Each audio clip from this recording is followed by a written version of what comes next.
All right, we are live. It is Monday. This is the sportsbookreview.com Major League Baseball show. I'm Donnie Seymour, and he is Jason Radowitz, and we are live breaking it all down. What a weekend, right? You had NFL, Major League Baseball colliding with each other, and also on Friday night, Jason, we were up late, and I watched those Colorado Rockies with a grand slam home run, 15-2 run for me on the show. I'm looking to extend that today, and I got to tell you, talking to Jason before the show, I think we're on the same page in one of these games. Might want to stay tuned here, but welcome into the show. Jason, how you doing, my friend, after a hot weekend on the Diamond?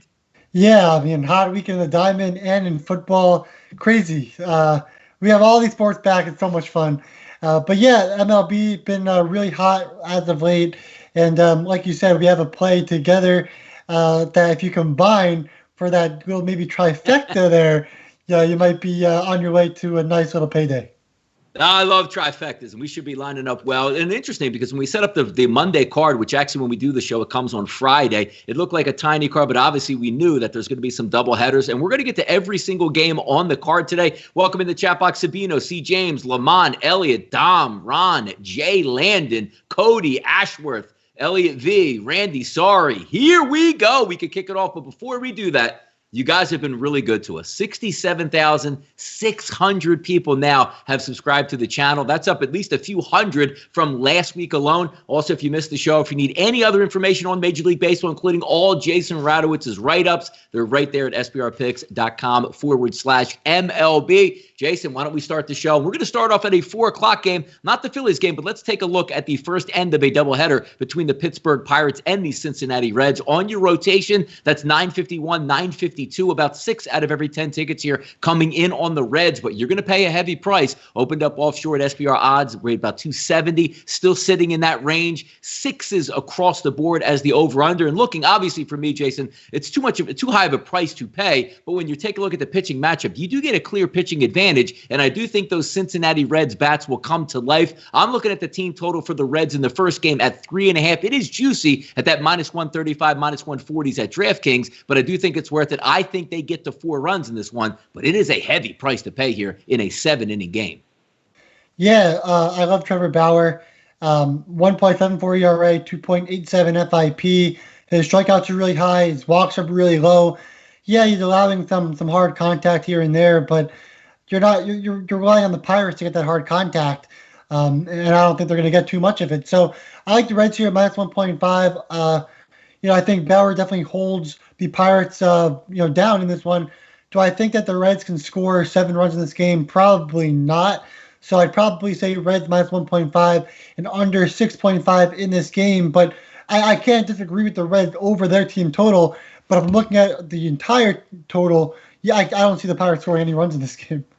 It's hard because, Jason, we talk about it all the time. When you take a look at like the visuals of the lineups, at least when you take a look at the Reds, the Castellanos, the Vottos, the Suarez, Moustakas, like you have some guys with some pedigree in the lineup. And then you take a look at Pittsburgh, and like Colin Moran is a good baseball player, but it's almost like that's all they have. And you're just trying to lean on saying, well, all right, I hope they can hit Trevor Bauer, because when you take a look at the matchup itself, maybe Hayes and Moran match up well, and the rest of the lineup, you're just shaking your shoulders, and there's no way to bet, even though it is a high number. Hey, it's a 7-inning game. It's an early start. It's a doubleheader. It's hard to sweep. Maybe they'll steal game 1. I understand that, but just taking a look at that Pirates lineup and trying to feast on like maybe a team total just coming from behind in that game, it's really hard to do. So I agree with you in that spot. I'll tell you one city that didn't have a good weekend, and that's the city of Philadelphia, with the Eagles getting run yesterday up 17-0 and a doubleheader sweep by the Marlins. Might as well be like the 1923 Yankees or whoever when they play the Philadelphia Phillies. It doesn't matter who pitches for the Marlins. It doesn't matter who's in the Marlins lineup. It's an absolute domination. One of those things that I can never quite figure out. And it looks, Jason, to be honest, to continue today. Vince Velasquez will be on the mound versus Pablo Lopez. 50-50 ticket split in this one. A heavy favorite, though. How about Miami opened up, Jason, a -140? That now sits in the -120 range. Opened up at 9 as a total. That now dips to 9.5. Now, normally, I would look at to say Vince Velasquez is on the mound. I'm automatically going to fade him and go with maybe a team total for the Marlins. But taking a look, his, matchups between lefties and righties and his home and away splits are drastically different. Obviously, pitching in a hitter's ballpark up in Philadelphia. Now you switch it over to more of a pitcher's ballpark. Got to tell you, this game, usually I want to build a case to take an over. I'm looking at the under 8.5. So that opening number of 9, that's now 8.5. I agree with that line move. I see less runs. And again, Phillies bats, where are you? Come on. Yeah. So Lopez in his last start, he was the pitcher that pitched against the Braves start the game that allowed 29 runs in that game. Lopez was the pitcher. Uh, but the thing with him is he's been pretty good this season. A 4.5 ERA, but just a 3.13 FIP, and that was clearly below 3 before that start versus the Braves. It was a bad start for Lopez, who's had a couple bad starts now, going back to his last two starts. In 5.2 innings pitched, 9 hits, 12 earned runs. Before that, like I said, he's looked really good. So you're hoping Lopez gets back on track in this start. Obviously, like you said, he's a better pitcher over Velasquez, 100%. Velasquez gets a low amount of ground balls, allows some very hard contact. He allowed 7 hits in 5 innings versus Boston. And in that game, though, he still had 9 strikeouts and 0 walks. The lefties are hitting now 3.23. On the road, he's got a 7.20 ERA in 5 innings pitched, just one game, small sample size, of course. But yeah, here I think the Marlins get the job done in the first 5 innings. So if you're looking at this game, maybe the Marlins in the first 5 on the money line. But Phillies probably end up winning this game towards the end of the game. Tough one for me. I think Marlins go out early, but Phillies finish late.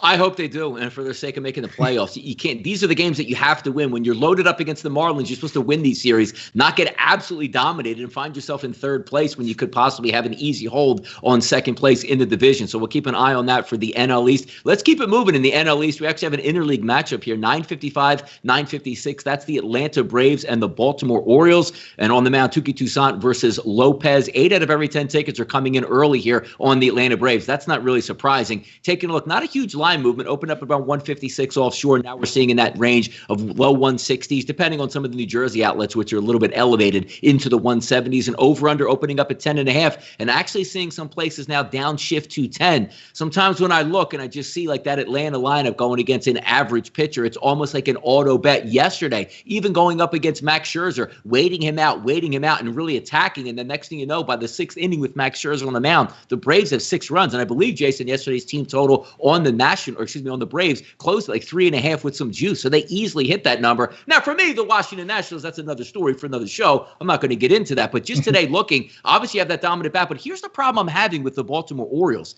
All those, like when you look at just the numbers, they should be able to hit Touki Toussaint. But you also have to go when you're riding teams in some hot waves. And the Baltimore bats have seemed to cool off, even though they have a decent matchup in this game. I think the Braves carry it, and I'm still going to lean. That little half run, there's a big difference. I'm going to go with the over 10 in this ball game, and that's because those Braves bats are going to stay hot, which means they're going to have to go at least 5 or 6 runs in this game, and I think they can get that done. But I'll go for the over for the game, of over 10. What are you looking at here, Jason, between these two? Yeah, like you said, the Orioles' offense has been non-existent as of late, but I would assume that they get back on track against Touki Toussaint. I mean, of course, look at the Braves. Their pitching staff is now so depleted that they have to rely on Touki Toussaint to start, with Max Fried out, with Soroka out. Folty left early during the season due to poor performances. Sean Newcomb couldn't figure it out. So the Braves, they have crazy good bats, but their pitching is just not getting the job done. And so now they have to rely on Touki Toussaint, who has a 7.89 ERA and a 6.09 FIP in 21.2 innings pitched. His walk rate, 5.4 per 9 innings. It's really high. 2.08 home runs per 9 innings, really high as well.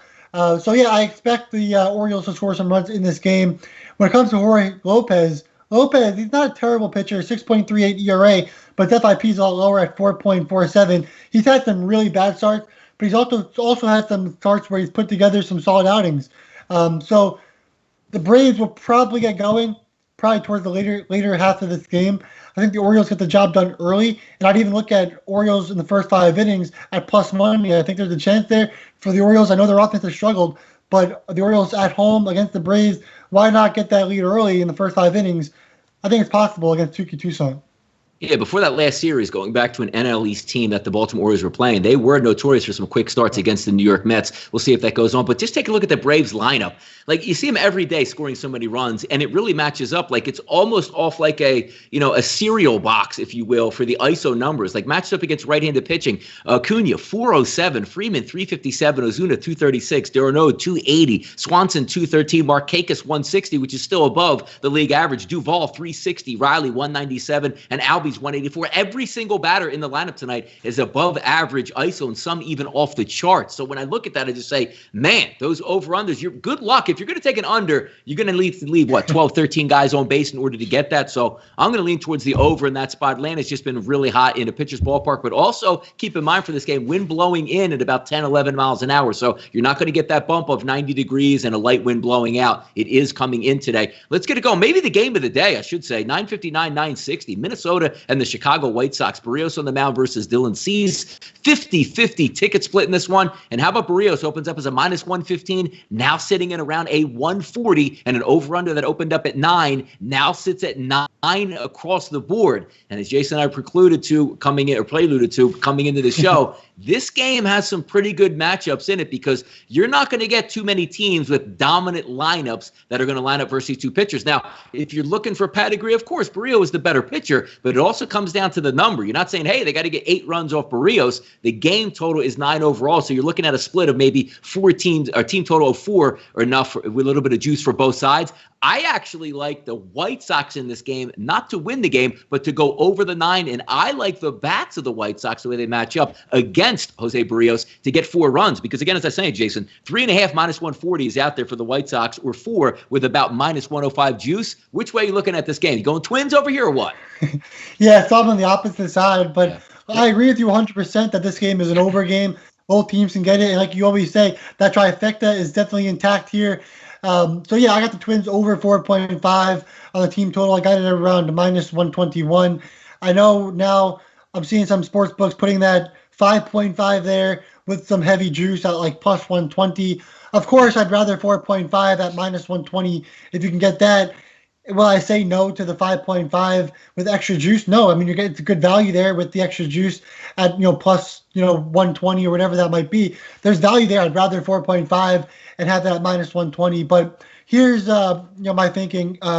Justin Choi of Prospect 365 wrote a big article about Dylan Cease, about his FIP being so high and his ERA being so low. So Cease, a 5.92 FIP and a 3.33 ERA. This guy has allowed tons of home runs. He's done tons of he's been able to leave plenty of runners on base, 83.3% of runners on base. He's getting out of jams at a ridiculous rate. His home runs are all just solo home runs, not, 2 runners, 3 runners. They're all solo home runs, not getting any strikeouts, walking a ton of batters. His stats are brutal. He's just been so lucky this season. And when you go back to Cease facing the Twins in last year, in his last start versus last year, he was absolutely trashed, and I mean trashed by the Twins here. So yeah, in 2 innings pitched, he just got absolutely smoked when the Cease faced the Twins in that game. And so I'd expect that again. In that start, 10 hits, 8 runs, 2 home runs, and 2 innings pitched for Cease versus the Twins last season. The offense is basically the same. Tons of power, tons of offense. I really think they got the job done. And then, of course, they're on the road as well. So they get automatic 9 innings and get to try to hit that 5-run mark. And their offense has been pretty hot recently as well. Max Kepler just got back in that lineup due to injury. So there's a lot going for the Twins here against the White Sox. But I do agree with you. Barrios can definitely be hit by the White Sox as well. And this game can definitely go over. So for me, my official play of the day is Twins over 4.5. Such a small slate, not much going on, but this is my play. I love this play, and I'm hoping the Twins get the job done for Cease like they did last year when they faced him with that game. 10 hits, 8 runs, 2 home runs, and just 2 innings pitched. No, I hear you on that side. And taking a look at Barrios here, there is a huge split as well because you're trying to find those X factors that you like to look at. If you have 27 innings at home pitched for Jose Barrios, he's been fantastic, Jason. A 247 weighted on base average to both lefties and righties. But how about when we go on the road with Barrios? 392, which is extremely elevated. That's John Means type situation out here, as we like to call it. Now, if you take a look at also and switch up the splits when he goes on the road versus lefty batters, a 408 weighted on base average to righties, a 378. And if you keep it on moving down the list at the numbers that Jason and I like to look at, you say, hey, on the season to lefties, he's got an xFIP of 4.74, which is a little high, but he's been really dominant to right-handed batters at a 359. So say, hey, well, why would you be taking a look at maybe, a team total over with the White Sox? Here's the reason why. When he goes on on the road, when you take a look at those xFIP with those splits, he's so dominant at home. But to left-handed batters, which the White Sox can throw 3 switch hitters in there, it's a 506 and also a 464 xFIP on the road versus right-handed batters. I need 3.5 runs to get that one home. Barrios at home, super dominant. Barrios on the road, 6.75 ERA. I think we get runs tonight. I like this game going over. I like your side of it with them being able to hit Cease's xFIP numbers stack up. And I also like the White Sox backs to do some damage as well against Barrios, who's really, really struggled on the road. Let's take a look and keep it moving here tonight. Now, this is going to be a hard game to match up. Why? 961, 962, because Lamette's on the mound. Yeah, that's fantastic. The Dodgers, who were supposedly going with Kershaw, now listed as undecided. And sometimes it doesn't even matter who pitches for the Dodgers. And if you're a Dodgers backer, you probably don't even want Clayton Kershaw on the mound because that'll just mess up the actual splits that you'll get money back wise. You probably would want it as a bullpen effort and say to get after it. But we originally had this on the card, but it's pretty hard to cap a game and say, hey, who's going to pitch for the Dodgers? Maybe a bullpen effort. I don't know who to take in this game because I don't know who the Dodgers are pitching, but I do like the matchup overall. And these bats should come to play depending on who the Dodgers are going to be lining up here at pitcher. Yeah, so if Kershaw's on the mound, I think it's an easy look at Kershaw on the road. He's 5-1 in 7 games, and then he's got an ERA of 1.98, FIP of 3.28, but an xFIP of 2.98. Kershaw's been great getting ground balls this season. Really impressive with his batting average of balls in play, which is just 194, leaving 88% of runners on base. Everything's going pretty well for him except for his last start versus the Diamondbacks, but that was him facing the Diamondbacks in a second straight game, so another reason why he might have blown up there. So I wouldn't look into that much, but Dinelson Lamet, on the other hand, Lamet's been really good, high K rate as well. But the Dodgers don't really strike out that much in these situations, and he's also getting a low amount of ground balls. And you always like to talk about how the Dodgers they're perfect when it comes to launch angles and getting that ball in the air and hitting with hard contact. And so while Lamet has looked fantastic in his last 2 starts, and he's had 2 quality starts, especially against Colorado, he looked really good in that start with no runs and 11 strikeouts and 7.2 innings pitched. I don't know if I trust him against the Dodgers. Does have a 2.06 ERA at home, a 178 batting average on the season. So a lot of things going well for Lamet, especially at home. A lot of things going well for Kershaw outside of his last start versus the Diamondbacks. So, yeah, this game is so hard to cap. It's going to be a fun game just to watch. And since there's not too many games on late at night outside of the NFL, of course, this is a fun game to have on, have no skin in, and just enjoy the pitching matchup if Kershaw is pitching. If he's not pitching, I would easily look at Lamet for the Padres to go over the Dodgers bullpen. But at the end of the day, if the line for the Padres might be really high, and you get some solid, line movement for the Dodgers, and say, hey, as a money long underdog at whatever the price might be, taking the Dodgers might be a good spot.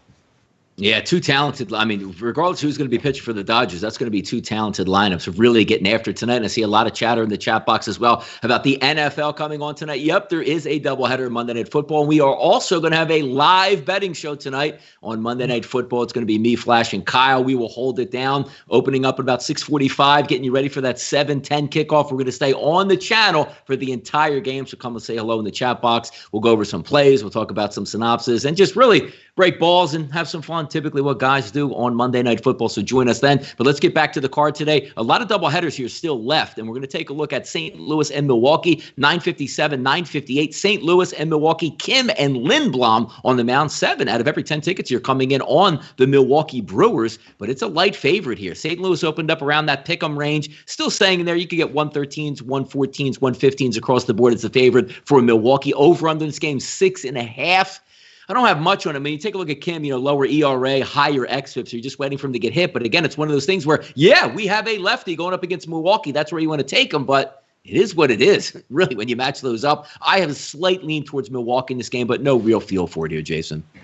Well, if anybody was following me in the KBO days, they're going to appreciate this matchup because Kim and Lindblom both pitched in the KBO, and now they're facing each other in the MLB. So it's a pretty cool little success story for these 2 pitchers. But Kim and Lindblom both have been pretty interesting. Lindblom's been really hit hard, while Kim hasn't been, just kind of getting away from damage and leaving 86% of batters on base. And Lindblom, 67% batters have been left on base. So Yeah, this is an interesting one. Lindblom has been walking a ton more batters. Cardinals will get more runners on base. But like you said, Kim, he's got to get hit at some point, and I think the Brewers can definitely hit as well. So for this game, over 6.5 seems like the play. But I like the money line play for the Cardinals as an underdog at plus 104 in this game. I'm just not high in Lindblom right now. How about this sneaky one here? 965, 966. First game of the doubleheader out west between Oakland and the Seattle Mariners. Luzardo, the lefty, versus Gonzalez, the lefty. 9 out of every 10 tickets coming in on Oakland in this game. Opened up at 160, but not a lot of line movement. 6s across the board. We've seen Gonzalez be sneaky. Is this one of those spots, Jason, where we can look to this game and say, you know what? Oakland can stack those right-handed bats, but Gonzalez, that crafty veteran, can slip one by and getting a nice home price here with the Mariners. Travel day, Mariners coming back up to Seattle, but I actually lean towards the home team here and getting the dog price. Well, if you've been watching Marco Gonzalez in his last 2 starts, he's looked incredible. He's gone 16 innings, allowed 3 earned runs, 8 hits with 15 strikeouts and 1 walk. Dude's been incredible. 3 earned runs, that's it in those 2 starts. So, I'm a big Gonzalez fan right now. The Athletics offense, though, has kind of been heating up a little bit more. Luzardo getting some swing strikes, but they're not really translating into strikeouts, which is a little bit concerning. Of course, the Mariners do strike out in these situations. I think Marco Gonzalez definitely has the edge in this pitching matchup. Obviously, I think the Athletics are the better team. But if you're looking at a money line play, I think Mariners plus 132 has value there for sure. And over 6 also has value. I think that both teams can definitely get across some runs in this game. Remember, it is 7 innings, so it's not 9 innings. You're not going to get much of the bullpen, especially if Marco Gonzalez is pitching this well, and Luzardo with his metrics should be pitching well versus the Mariners. But I still think that the Mariners should be able to score a couple runs versus Luzardo, who's been inconsistent all season long, and Gonzalez probably allows a couple of runs. With a 3.02 and 3.26 FIP. This is a guy who's looked really good, but definitely can regress a little bit. I don't know how he'll be able to go with a 0.71 walks per 9 innings throughout the entire season. That just seems like it's going to be hard to keep up with. No, it certainly does. 300 people live in the chat box here. We do thank you for tuning in. Hit that subscribe button. Turn that notification bell on. When we go live here on the channels, you get that delivered directly to your inbox, where you can come in and say hello to the chat box. A lot of good stuff going on out in the chat box here. Looks like we're calling on the Mariners in game 1. There's a nice little upset. I think I'm there with you guys as well. Let's keep going. This game looks like it should be an over. And again, when I say these doubleheaders don't really fit my eye, trying to really focus in on some of these, especially with a shorter card, where you could just say, hey, you know what? I'm not paying attention to doubleheaders. I still have, 10 other games to deal with, but there's a lot of those today. Keller and DeSclafani on the mound in the second game between Pittsburgh and Cincinnati, 963, 964. Keller is on a pitch count in this game after coming off of the IL. DeSclafani, we all know his, son was sorted out troubles. 50-50 ticket split, a heavy favorite too on DeSclafani. Opens up at minus 188, but that's sort of backtracked in big time. Will Hill, minus 148. Chris, 152. Pinnacle still showing 170s, but 150s and 160s across some of the New Jersey books. And I agree with that here. So if Keller's going to go maybe already in a bullpen game that you might factor in with Ponce, even though, again, it is 7 innings. So if Ponce goes 5 innings, get 2 innings of bullpen work there. Then you got to come back, and Keller's on a 40 to 50 pitch count, which probably gets him, through 3 innings. So you're looking at maybe 4, 5, 6. And if they need that bottom of the 7th, an extra 4 innings out of the bullpen from Pittsburgh. I like the lefties in the lineup. I want to see how many lefties are going to be in that lineup for game 2. If they do stack at least 5 of them, I like the over in this one. There's reason to believe it opens up at 7, Jason. Now 7.5 are creeping in. I think we get some runs in game 2 of this doubleheader here. Yeah, let's not forget DeSclafani earlier in the season against the Pirates when he allowed 10 runs in that game. I remember. Let's not forget that. The Pirates have his number for sure. Yeah. Like you said, Mitch Keller, pitch count. If the Reds, get to him a little bit early and make him throw 20 pitches in the first inning, then he'll only have 2 innings for this game. So yeah, I'm with you on the over 7.5. Of course, you guys know that I really try to stay away from doubleheaders. I'm still going to do that here, but like you said, the over 7, over 7.5, definitely it seems like a great play here with these 2 pitchers on the mound. So I would definitely agree with you there. 7.5 over would be my play in this one as well. So a couple of people in the chat box here, 967, 968, saying the over, you got to wait out there in Oakland, Seattle for game 2. And why not? Whenever you see Mike Minor pop up on the mound, there's a pretty good shot that the game's going over. I have it listed as undecided as the pitching prospect for the second game with Seattle. I don't know if it's going to be a bullpen game or they're just going to slide in the starter, but usually when they don't know, they don't bump in an ace into the rotation. And certainly if you're looking at the ace of the rotation, it's Gonzalez, who's already going to be going in game 1. Don't have an over-under in this game. I know Chris opened up in the early line of 7, but that's still to be decided. That's when I do have my eye on there if I'm looking, because maybe in the first game, if you do get into some bullpens or if Gonzalez struggles or Luzardo struggles, you might want to look to that to game 2 where maybe they burn a decent pitcher. But outside of that, you probably will get it. When Mike Minor's on the mound, there's a good chance that you're going to get the over there. I lean that way, even though, again, we don't know the exact pitching matchup here either. Yeah, so I did some research, and I think it's going to be LJ Newsome, but again, LJ, yes. We're not entirely sure, but yeah, Newsome, he's allowed 3 runs in 8.1 innings pitched. Definitely can't compete against Minor, who you said Minor's been awful since coming over to the Athletics. He's now allowed 6 earned runs in 4.1 innings pitched for the Athletics since the trade. Hasn't been good at all. A 6.35 ERA in the entire season, 5.37 FIP. So can the Mariners get the sweep of the doubleheader? It will be really interesting to see if they'll be able to do that. But the metrics say it's possible, so I don't know.